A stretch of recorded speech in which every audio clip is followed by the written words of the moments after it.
മുഖം മുഴുവൻ മറച്ചിരുന്ന ആ ഭാരമുള്ള വെയിൽ കാരണം വധുവിനെ മാറ്റിയ കാര്യം അർമാൻ ഒരിക്കലും മനസ്സിലാക്കിയില്ല. വിവാഹ ചടങ്ങുകളെല്ലാം വളരെ വേഗത്തിൽ പൂർത്തിയാക്കിയ അവൻ അതൊക്കെ കഴിഞ്ഞതും വീണ്ടും ഫോണിലും ജോലിയിലും മുഴുകിപ്പോയി. വലിയ മുതലാളി, ഈ ഫയലിൽ ഈ പെൺകുട്ടിയുടെ മുഴുവൻ ബാക്ക്ഗ്രൗണ്ട് ഡീറ്റെയിൽസും ഉണ്ട്. അതേസമയം ആസ്തയെക്കുറിച്ചുള്ള എല്ലാ വിവരങ്ങളും കണ്ടെത്താൻ അർമാന്റെ മുത്തച്ഛനായ ആലോക് സിംഘാനിയ അവളുടെ കംപ്ലീറ്റ് ബാക്ക്ഗ്രൗണ്ട് ഫയൽ ആവശ്യപ്പെട്ടിരുന്നു. പക്ഷെ ആസ്തയുടെ മാതാപിതാക്കളുടെ വിവരങ്ങളിലേക്കാണ് അദ്ദേഹത്തിന്റെ കണ്ണ് പതിഞ്ഞത്. ഭീകരമായ ഒരു അപകടത്തിൽ മരിച്ചവരായിരുന്നു അവർ. അത് കണ്ട നിമിഷം അദ്ദേഹം ഞെട്ടി നിശ്ചലനായി. സ്വയം മുറുമുറുത്തുകൊണ്ട് അദ്ദേഹം പറഞ്ഞു, ആദ്യം ഞാൻ വിചാരിച്ചത് 2-3 ദിവസത്തിനുള്ളിൽ ഇവളെ ഡിവോഴ്സ് ചെയ്ത് സ്വതന്ത്രയാക്കാമെന്നാണ്. പക്ഷെ ഇനി അങ്ങനെയില്ല. ഈ പെൺകുട്ടി ജീവിതകാലം മുഴുവൻ അർമാൻ സിംഘാനിയയുടെ ഭാര്യയായി. റൂമിനകത്ത് നിന്ന് കരച്ചിലിന്റെ ശബ്ദം കേട്ട അർമാന്റെ മുത്തച്ഛൻ വാതിൽ തള്ളി തുറന്നു. അകത്ത് വളരെ നിഷ്കളങ്കയും സാധാരണക്കാരിയുമായ പക്ഷെ അതീവ സൗന്ദര്യമുള്ള ഒരു പെൺകുട്ടി കരഞ്ഞുകൊണ്ടിരുന്നു. അവളുടെ പേരാണ് ആസ്ത. ഇത് കണ്ടതും അലോക് സിംഘാനിയ ദേഷ്യത്തോടെ ഗർജിച്ചു. പ്രിയങ്ക എവിടെയാ? പ്രിയങ്ക ഒളിച്ചോടി സർ. ഈ ആസ്ത തന്നെയാ അവളെ രക്ഷപ്പെടാൻ സഹായിച്ചതെന്ന് ഞങ്ങൾക്ക് ഉറപ്പാ. ഞാനൊന്നും ചെയ്തിട്ടില്ല മാമി, പ്ലീസ് എന്നെ വിശ്വസിക്ക്. ഈ കല്യാണം നടക്കും. വധു ഒളിച്ചോടിയെങ്കിൽ മറ്റാരെങ്കിലും അവളുടെ സ്ഥാനത്തിരിക്കും. ഈ വിവാഹം നടന്നില്ലെങ്കിൽ അർമാന്റെ ദേഷ്യം എന്താകുമെന്നറിയാലോ. അർമാന്റെ കോപത്തിൽ നിന്ന് നിങ്ങളെ രക്ഷിക്കാൻ എനിക്ക് പോലും പറ്റിയെന്ന് വരില്ല. നഗരത്തിലെ ഏറ്റവും പ്രശസ്തനും വിചിത്ര സ്വഭാവക്കാരനുമായ കോടീശ്വര അവകാശി അർമാൻ സിംഘാനിയ തന്റെ പുതിയ ഭാര്യ ആസ്തയെ കൂട്ടിക്കൊണ്ട് വീട്ടിലെത്തിയപ്പോൾ അയൽവാസികളായ സ്ത്രീകൾ തമ്മിൽ അടക്കം പറയാൻ തുടങ്ങി. അർമാൻ സിംഘാനിയ ശരിക്കും കല്യാണം കഴിച്ചോ? അയാൾക്ക് പെൺകുട്ടികളെ വെറുപ്പല്ലായിരുന്നോ? മെല്ലെ പറഞ്ഞു. അവൻ കേട്ടാലേ ജീവനോട് അവൻ നിന്നെ തീർക്കും. അവൻ എത്ര പേരുടെ വായ അടപ്പിക്കും. ഈ ഭ്രാന്തൻ സിംഘാനിയെക്കുറിച്ചുള്ള സത്യം നഗരം മുഴുവൻ അറിയാം. ഏത് പാവം പെൺകുട്ടിയുടെ ജീവിതമാണോ ഇങ്ങനെ നശിച്ചത്? ഇങ്ങനെ ഒരു മോൺസ്റ്ററുടെ ഭാര്യയായത്. ഞാൻ കേൾക്കുന്നുണ്ട്. ഞാൻ പൊട്ടനല്ല. അർമാന് പെൺകുട്ടികളോട് അതിയായ വെറുപ്പുണ്ടെന്ന് എല്ലാവർക്കും അറിയാമായിരുന്നു. ആ വെറുപ്പ് കാരണം അർമാൻ സിംഘാനിയയ്ക്ക് പെൺകുട്ടികളെയല്ല ആൺകുട്ടികളെയാണ് ഇഷ്ടമെന്നൊരു അഭ്യൂഹം വരെ പരന്നിരുന്നു. വായ ഉണ്ടെന്ന് വിചാരിച്ച് എന്തും പറയാന്നാണോ നിങ്ങളുടെയൊക്കെ വിചാരം? ഞാൻ ആരാന്നറിയാലോ. എനിക്ക് ദേഷ്യം വന്നാ എന്ത് ചെയ്യുമെന്നും അറിയാലോ. നിന്റെ ഫ്രണ്ടിന്റെ പേരെന്തായിരുന്നു? പുഷ്പ. പുഷ്പയുടെ പേര് കേട്ടതോടെ ആ സ്ത്രീകളുടെ ആത്മാവ് വരെ വിറച്ചു. അവരെ ഞാൻ എന്താ ചെയ്തതെന്ന് മറന്നുപോയെന്ന് തോന്നുന്നു. ഇനി എന്താ നോക്കി നിൽക്കുന്നത്? എന്റെ റൂമിലേക്കും വരണോ? പോ. അർമാന്റെ ദേഷ്യം നിറഞ്ഞ ശബ്ദം കേട്ടതും സ്ത്രീകൾ പേടിച്ച് സ്വന്തം വീടുകളിലേക്ക് ഓടിക്കയറി. ഒരു മോൺസ്റ്ററിനെ വിവാഹം കഴിക്കണം.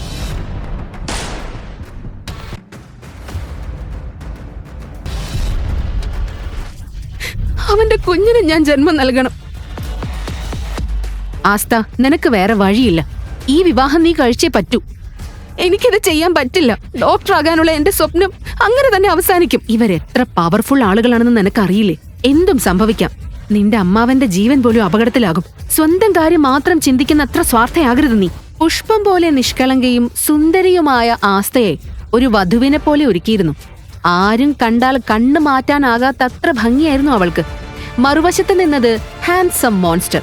പക്ഷെ എങ്ങനെയായിരിക്കും ഈ കല്യാണം നടന്നത്? കഥയുടെ ബാക്കി കേൾക്കാം.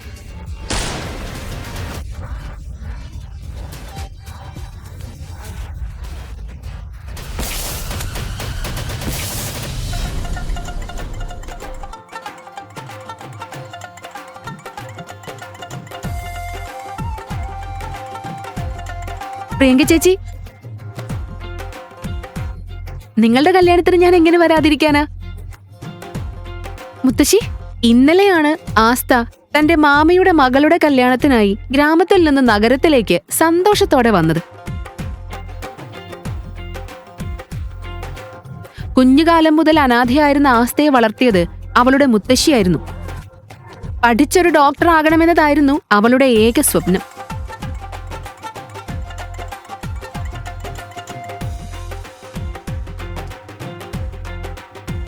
പക്ഷേ ഇതെങ്ങനെ സംഭവിച്ചു? എങ്ങനെയാണ് ആസ്ത ഇവിടെ വധുവായത്? ഇന്ന് ബാംഗ്ലൂർ നഗരത്തിൽ ആയിരക്കണക്കിന് ആളുകളുടെയും ക്യാമറ ഫ്ലാഷുകളുടെയും നടുവിൽ രാജ്യത്തെ ഏറ്റവും ശക്തനായ ബിസിനസ്സുകാരനായ അർമാൻ സിംഘാനിയയുടെ വിവാഹദിനമായിരുന്നു. പക്ഷേ മണ്ഡപത്തിൽ നിൽക്കുന്ന വരൻ തന്റെ വധുവിനെ കാത്തിരിക്കുന്നതിന് പകരം ലാപ്ടോപ്പിലും ഫോണിലും തിരക്കിലായിരുന്നു.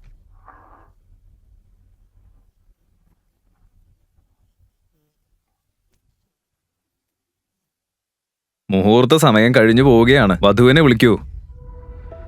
മകളെ വിളിക്കേ. ശരി, ഇപ്പൊ വിളിക്കാം.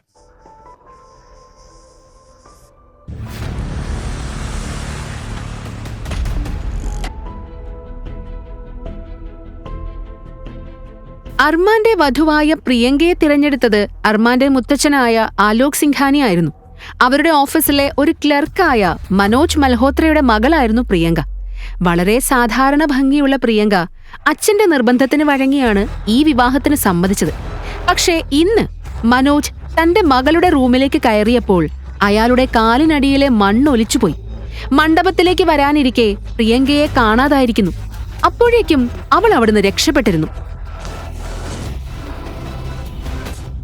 പ്രിയങ്ക, എന്താ നീ ചെയ്തത്? ഇത് മനസ്സിലായതോടെ അവളുടെ മാതാപിതാക്കളുടെ കാലുകൾ വരെ വിറയ്ക്കാൻ തുടങ്ങി. ഇതിനോടകം തന്നെ എന്തോ പ്രശ്നമുണ്ടെന്ന് മനസ്സിലാക്കിയ ആലോക് സിംഘാനിയ റൂമിലേക്ക് നടന്നു വന്നു. ഏയ്, പെൺകുട്ടി റെഡി ആയോ അതോ ഇല്ലേ? ആയി, റെഡി ആവാ. ഇപ്പൊ തന്നെ പുറത്തേക്ക് വരും. നിങ്ങൾ പോയിക്കോ. പക്ഷേ ആ കള്ളം അധിക നേരം നിലനിന്നില്ല. റൂമിനകത്ത് നിന്ന് കരച്ചിലിന്റെ ശബ്ദം കേട്ട അർമാന്റെ മുത്തച്ഛൻ വാതിൽ തള്ളി തുറന്നു. അകത്ത് വളരെ നിഷ്കളങ്കയും സാധാരണക്കാരിയുമായ പക്ഷെ അതീവ സൗന്ദര്യമുള്ള ഒരു പെൺകുട്ടി കരഞ്ഞുകൊണ്ടിരുന്നു. അവളുടെ പേരാണ് ആസ്ത. ഇത് കണ്ടതും അലോക് സിംഘാനിയ ദേഷ്യത്തോടെ ഗർജിച്ചു. പ്രിയങ്ക എവിടെയാ? പ്രിയങ്ക ഒളിച്ചോടി സർ. ഈ ആസ്ത തന്നെയാ അവളെ രക്ഷപ്പെടാൻ സഹായിച്ചതെന്ന് ഞങ്ങൾക്ക് ഉറപ്പാ. ഞാനൊന്നും ചെയ്തിട്ടില്ല മാമി, പ്ലീസ് എന്നെ വിശ്വസിക്ക്. ഈ കല്യാണം നടക്കും. വധു ഒളിച്ചോടിയെങ്കിൽ മറ്റാരെങ്കിലും അവളുടെ സ്ഥാനത്തിരിക്കും. ഈ വിവാഹം നടന്നില്ലെങ്കിൽ അർമാന്റെ ദേഷ്യം എന്താകുമെന്നറിയാലോ. അർമാന്റെ കോപത്തിൽ നിന്ന് നിങ്ങളെ രക്ഷിക്കാൻ എനിക്ക് പോലും പറ്റിയെന്ന് വരില്ല.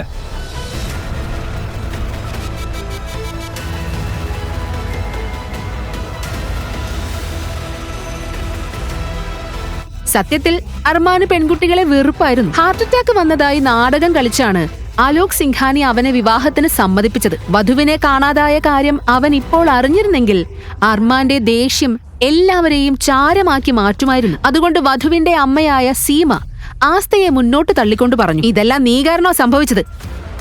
ഇതിന്റെ വില നീ തന്നെ കൊടുക്കണം. കേട്ടോ ആസ്ത, ഇനി നീയാണ് അർമാന്റെ വധു, മനസ്സിലായോ?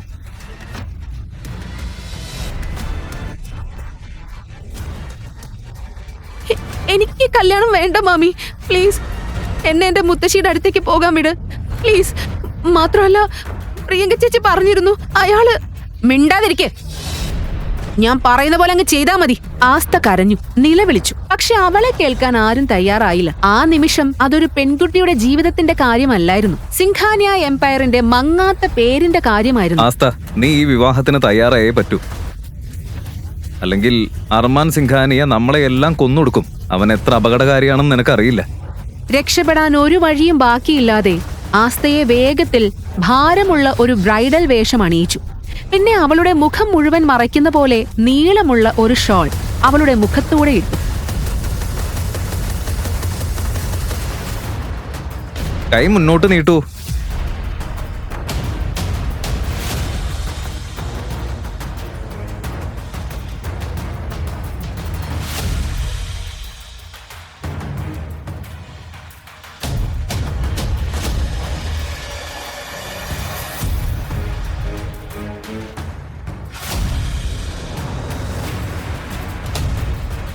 മുഖം മുഴുവൻ മറച്ചിരുന്ന ആ ഭാരമുള്ള വെയിൽ കാരണം വധുവിനെ മാറ്റിയ കാര്യം അർമാൻ ഒരിക്കലും മനസ്സിലാക്കിയില്ല.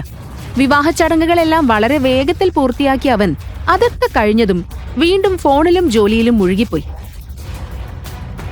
വലിയ മുതലാളി, ഈ ഫയലിൽ ഈ പെൺകുട്ടിയുടെ മുഴുവൻ ബാക്ക്ഗ്രൗണ്ട് ഡീറ്റെയിൽസും ഉണ്ട്. അതേസമയം ആസ്തയെക്കുറിച്ചുള്ള എല്ലാ വിവരങ്ങളും കണ്ടെത്താൻ അർമാന്റെ മുത്തച്ഛനായ ആലോക് സിംഘാനിയ അവളുടെ കംപ്ലീറ്റ് ബാക്ക്ഗ്രൗണ്ട് ഫയൽ ആവശ്യപ്പെട്ടിരുന്നു. പക്ഷെ ആസ്തയുടെ മാതാപിതാക്കളുടെ വിവരങ്ങളിലേക്കാണ് അദ്ദേഹത്തിന്റെ കണ്ണ് പതിഞ്ഞത്. ഭീകരമായ ഒരു അപകടത്തിൽ മരിച്ചവരായിരുന്നു അവർ. അത് കണ്ട നിമിഷം അദ്ദേഹം ഞെട്ടി നിശ്ചലനായി. സ്വയം മുറുമുറുത്തുകൊണ്ട് അദ്ദേഹം പറഞ്ഞു, ആദ്യം ഞാൻ വിചാരിച്ചത് 2-3 ദിവസത്തിനുള്ളിൽ ഇവളെ ഡിവോഴ്സ് ചെയ്ത് സ്വതന്ത്രയാക്കാമെന്നാണ്.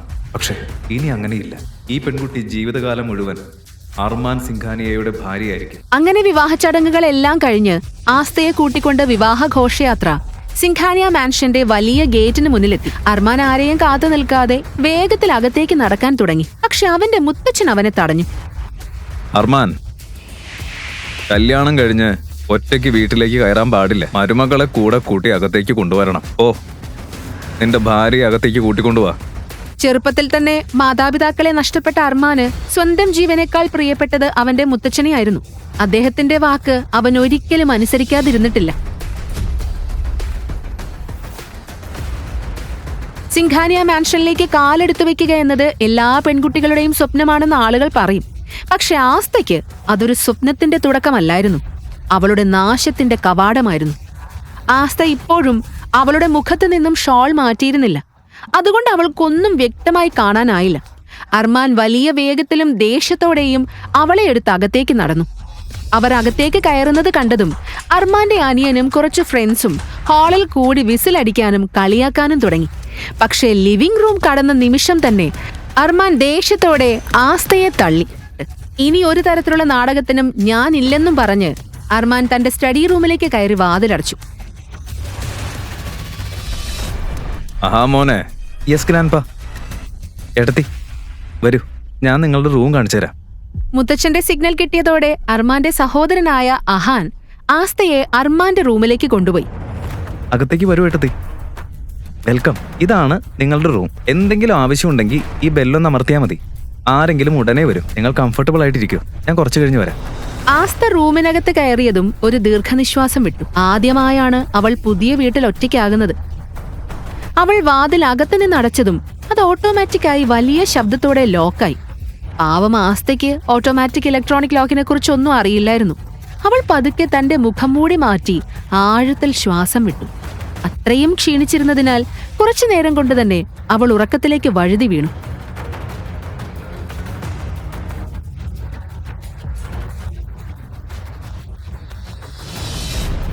രാത്രി 2 മണിക്ക് തന്റെ ജോലിയെല്ലാം തീർത്ത് അർമാൻ ഉറങ്ങാനായി റൂമിലേക്ക് വന്നു.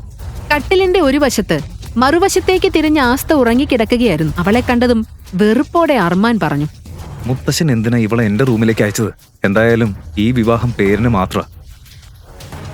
ഇവളായാലും മറ്റാരായാലും എന്ത് വ്യത്യാസം? ഒരു പെൺകുട്ടിക്കും എന്റെ ജീവിതത്തിലേക്ക് കയറാൻ പറ്റില്ല.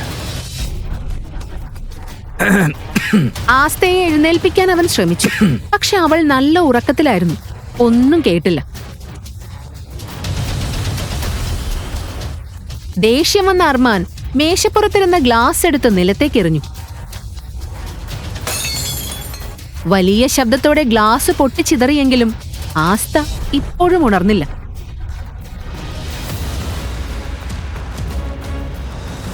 ഇവളെ ഞാനെന്തിനാ ഇത്ര മൃദുവായി എഴുന്നേൽപ്പിക്കുന്നത്? പെട്ടെന്ന് അർമാൻ തന്റെ പോക്കറ്റിലേക്ക് കൈനീട്ടി. അടുത്ത നിമിഷം തന്നെ അവന്റെ കയ്യിൽ ഒരു ഗണ്ണുണ്ടായിരുന്നു. അതവൻ അവൾക്ക് നേരെ നീട്ടി